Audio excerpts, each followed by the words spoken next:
नमस्कार दोस्तों, stock market studies में फिर से एक बार आपको दिल से स्वागत करता हूं। तो आज मैं इस वीडियो के अंदर कुछ ऐसे कंपनीज के बारे में चर्चा करूंगा जो आपको बहुत हेल्प करेगा कुछ नया कुछ सीखने को लिए। क्योंकि बहुत सारे कंपनीज में होता क्या है, लगातार कंपनी गिरते चले जाते हैं तो आपको पता नहीं होता कि एक्चुअली कंपनी क्यों गिर रहा है।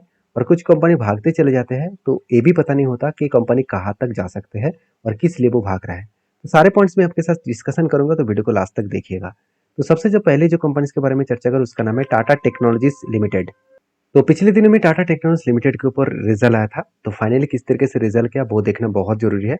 तो अगर रिजल्ट के बारे में चर्चा करूँ तो आप बताया जा रहा है कि टाटा टेक्नोलॉजीज कंसोलिडेटेड जो प्रॉफिट है वो ऑलमोस्ट डिक्लाइन हो चुके हैं, और वो भी फाइनेंशियल ईयर क्वार्टर 1 में।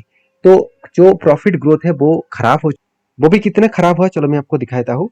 अगर मैं टोटली इस कंपनी के रिजल्ट के बारे में चर्चा करूँ तो क्वार्टरली जो रिजल्ट है वो आप देखेंगे तो कंपनी का जो सेल्स का ग्रोथ है वो 1260 करोड़ से इस बार कितना बना, 1270 करोड़ के आसपास।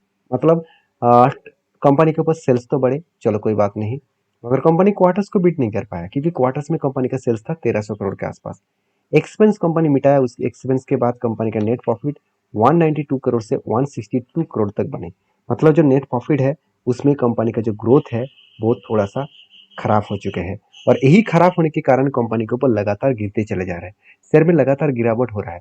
अगर एक इंटरेस्टिंग पॉइंट आपको बता दूं, जो लोग सोच रहे हैं इस कंपनी बेकार है खराब है, उसके लिए मैं बता दूं कि अगर बेकार होता इस कंपनी को बड़े बड़े इन्वेस्टर खरीदारी नहीं करते। आप खुद ही देख लीजिए, खुद का स्टेक जो बेच रहा, मतलब बेचा जा रहा था एफआईएस के माध्यम से, डीएस के माध्यम, तो आप खुद ही देख सकते हैं एफआईएस के पास दिसंबर मंथ में कितना होल्डिंग था, 2.02% का।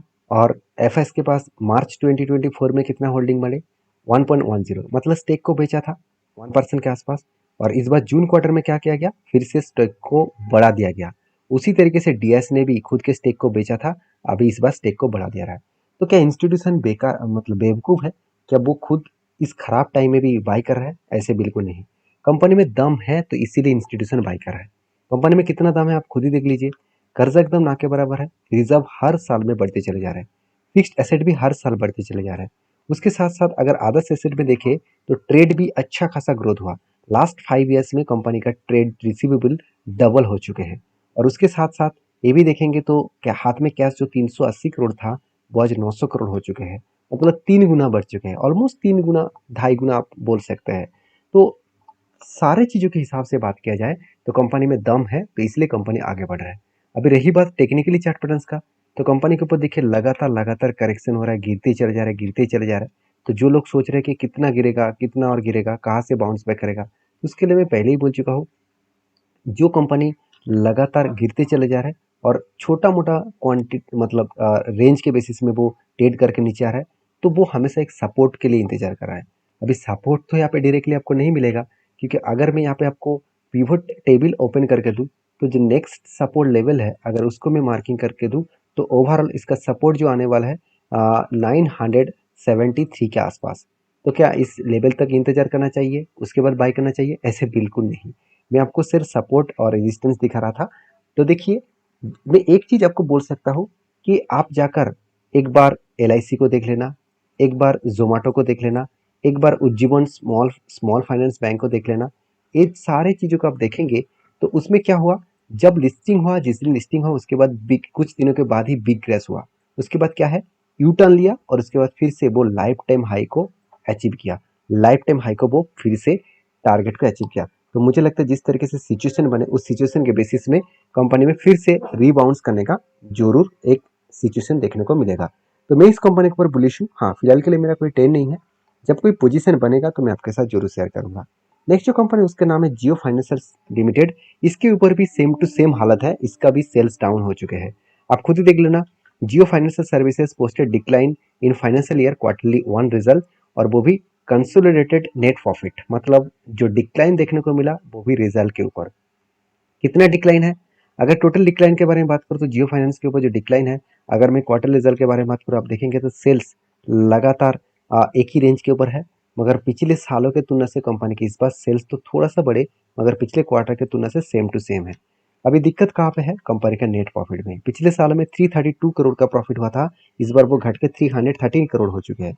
मतलब नेट प्रॉफिट भी कम हुआ और पिछले सालों के लास्ट कुछ क्वार्टर्स के भी हिसाब से देखा है तो कंपनी का नेट प्रॉफिट खराब हो गया, और इसी नेट प्रॉफिट कम होने के कारण कंपनी के ऊपर एक प्रेशराइज बनता हुआ देखने को मिले। और अगर मैं प्रॉफिट एंड लॉस में एक चीज़ को नोटिस करा दूं, तो जो लोग सोच रहे हैं कि लास्ट टिल 2 मंथ में कंपनी के ऊपर 4000% का सेल्स ग्रोथ हुआ और 6000 का प्रॉफिट ग्रोथ हुआ, तो उस वो कहाँ से हुआ? अगर वो देखा जाए तो एक्चुअली कंपनीज के ऊपर लास्ट ईयर से मैं बात करूँ तो 31 करोड़ से 1600 करोड़ का सेल्स एंड प्रॉफिट ग्रोथ हुआ था, उसी का ही डेटा अपडेट आपको देखने को मिला।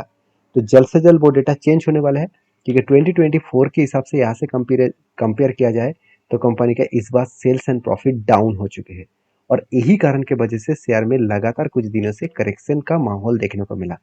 और मैं इंतजार कर रहा हूँ इस रेंज का, क्योंकि यहाँ पे एक रेंज बना है, कंटिन्यूसली बाइंग का रेंज बना है।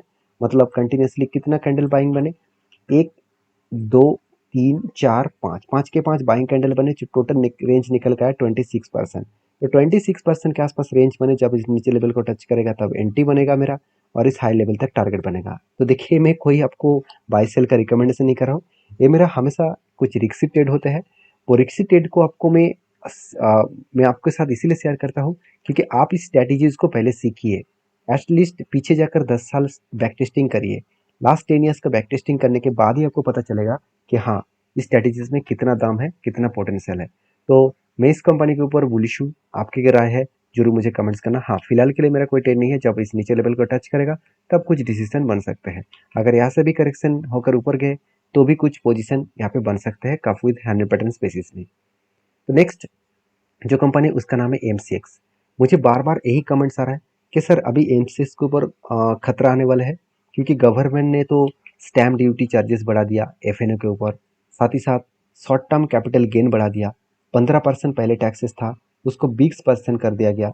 मतलब आप 1 लाख रुपया अगर मार्केट से कमाए हैं, 1 लाख रुपया अगर आपको प्रॉफिट हुआ है, उसमें पहले 15% के हिसाब से 15,000 देना पड़ रहा था, अभी आपको 20% के हिसाब से 20,000 रुपया देना पड़ेगा।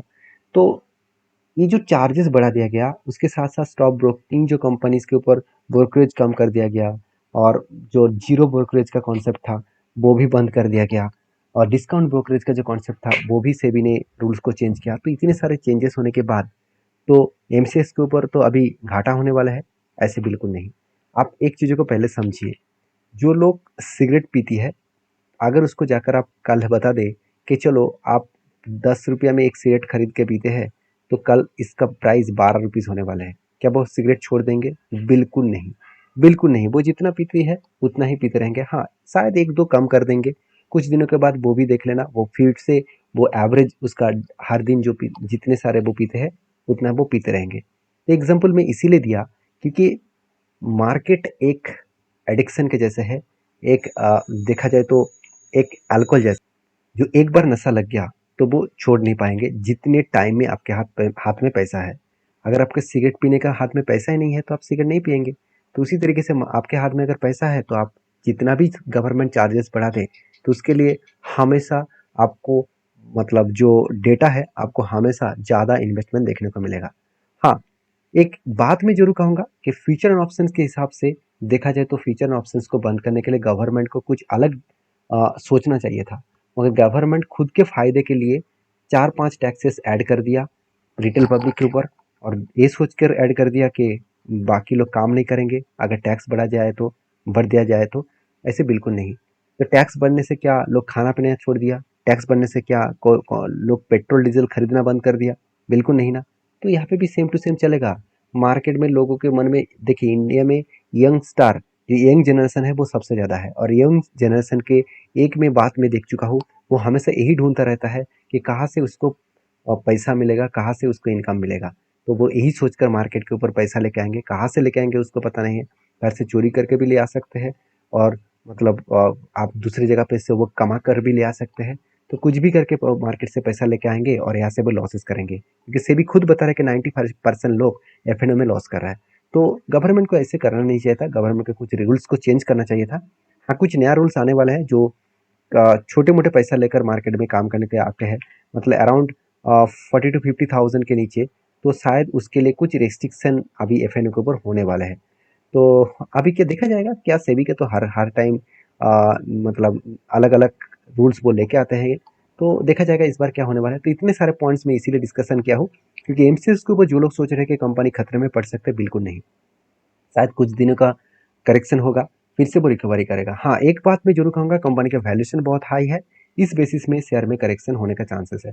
क्योंकि मैं जब भी इस कंपनी के ऊपर एक रेंज बना था, एक स्ट्रांगली एक रेंज बना कुछ टाइम ऑफ पीरियड के लिए, तो तब उसके ब्रेकआउट हुआ, रिटेस्ट किया, तब मैंने इसके ऊपर काम तो किया एकदम मिनिमम क्वांटिटी के साथ। मान के चलिए मैं किसी कंपनी के ऊपर अगर मेरे स्ट्रांगली स्ट्रेटेजीज लगा तो उसमें मैं 100 क्वांटिटी के साथ काम कर रहा था, तो इस कंपनी के ऊपर मैं 20 क्वांटिटी के साथ काम करूंगा। इतनी छोटे मोटे क्वांटिटी के साथ इसलिए काम करूंगा कि उस स्ट्रेटेजीज को मुझे कंटिन्यूसली रिकअप करना है।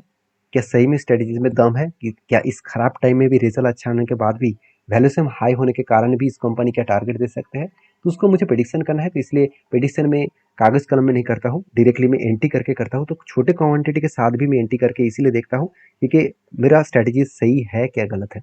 तो बाकी आपके क्या राय है इस कंपनी को जरूर कमेंट्स करना, क्योंकि मैं इंतजार करूंगा इस कंपनी के ऊपर 4763 के आसपास। तो इस कंपनी के ऊपर मेरा व्यू आपके साथ शेयर किया हो, आपके व्यू जरूर कमेंट्स करके बताना, क्योंकि ये सारे स्ट्रेटेजीज मैं आपको एज एजुकेशन पर्पस में शेयर करता हूँ। लास्ट जो कंपनी है उसके नाम है EIH एसोसिएट होटल्स लिमिटेड। जो छोटा सा कंपनी है, मगर कंपनी ने एक चाल चली है, वो क्या है, इन्वेस्टर को एक के बदले एक शेयर देने वाला है, और वो भी 13 अगस्त में। तो जो लोग एक्स्ट्रा बोनस पाना चाहते हैं तो इस कंपनी के ऊपर डीपली रिसर्च करें। सर यही इसी के ऊपर नहीं, सारे कंपनीज के ऊपर रिसर्च करने के बाद ही काम करें। तो मिलते हैं नेक्स्ट वीडियो में, तब तक के लिए धन्यवाद।